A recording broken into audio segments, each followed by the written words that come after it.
Welcome back sa Book Gaming Channel. So kung naghanap ka ng play to earn, free to play, pwede sa mobile device mo, don't worry, in this episode, I got you covered. So hindi na natin papatagalin yan. No? So previously nagkaroon na rin tayo ng content about kay Meme Hassle. So ito guys, tower defense game at the same time, idle earning itong game na to. Bakit idle earning? Kasi tulad yan, ngayon pa lang ako naglaro, yes, automatic nang magpo-farm yung tower mo pag nag-out ka. So, around 4 hours, guys. For example, yung mga tower ko, right now, na-setup ko na yan. Then, after 4 hours, babalikan ko yan. And yes, magkakaroon na ako ng HP cryptocurrency, ng coins, at syempre nung gem para i-upgrade ko yung character ko. So, mag-focus muna tayo sa main cryptocurrency nila, no, yung Hassle token nila. Kasi syempre, itong token na to, guys, ito yung mismong magkakaroon ng point pag nag-TGE. Itong Hassle points na to guys, ito yung magkakaroon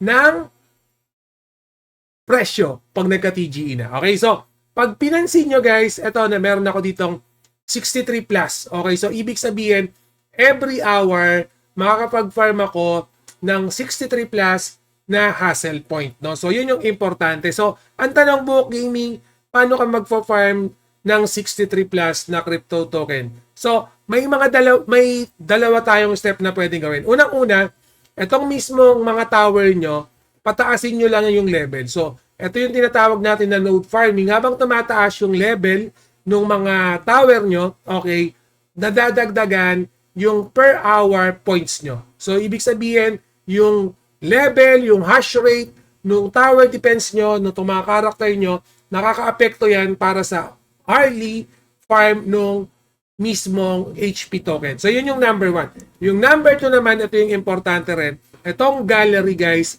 So, makikita nyo itong mga gallery na to.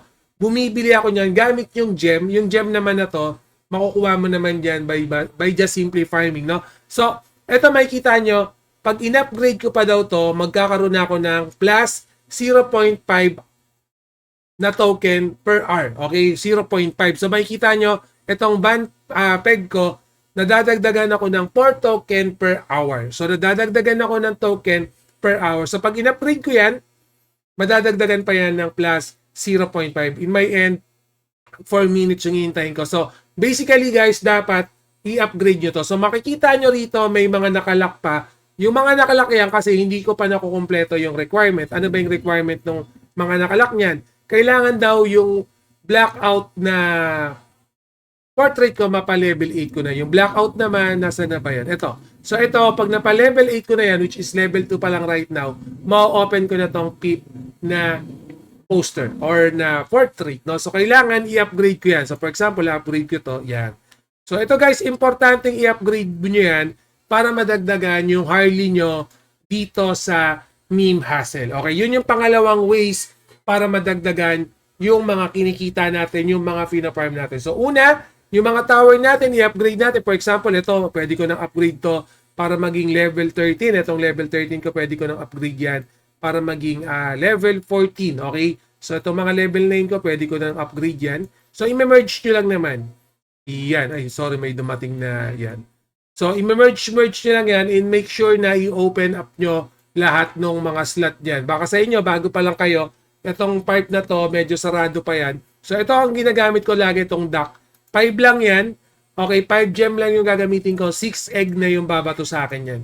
Okay, 6 egg na yung binabato niya. So, baka magulat kayo. Sa akin kasi medyo mataas na yung level. Kaya, mas mataas yung level na binibigay niya na. Okay? Sa inyo, baka mas mababa pa lang. Pero, yung booster duck na yon, ang napansin ko na may pinakamababang price pagdating sa mga tower to. So, yun yung talagang kinukuha ko. Yung mismong duck, pag lumilipad yun, 5 gem lang, ang kailangan ko, 6 na egg na yung ipoprovide niya. Okay, doon ako bumibili, inaabang-abangan ko lang yun. Pag nag-hover na siya dyan, kiklik ko na siya para makabili na ako. Yun yung ginagawa kong diskarte dito. And then, syempre, ayan o, kiklik ko lang yan, 6 egg, 5 lock. Okay, 5 diamond lang or 5 gem lang yung bibigay natin.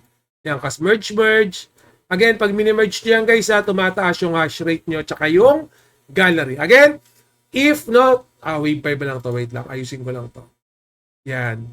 So, not necessarily na kailangan ko tapusin itong stage na to. Okay lang naman ako niyan kahit hindi ko napapatay yung boss. Gusto ko, ang importante sa akin, mapataas ko yung per hour ko. So, if hindi nyo natatapos yung stage, for example, ito, more or less makakawala sa akin yan. Okay lang kasi hindi naman yun yung goal ko mag-level up. Ang goal ko, pataasin yung per oras ko. Okay? So, basically, pag pinapataas ko naman yung level niyan, naturally, matatalo ko talaga yan. Kasi tumataas nga yung level ng mga karakter mo. So, naturally, matatalo mo din talaga yung mga mobs na yan. So, ganun lang yung ginagawa kong diskarte. Alright? So, balik lang muna tayo saglit sa aking page lock.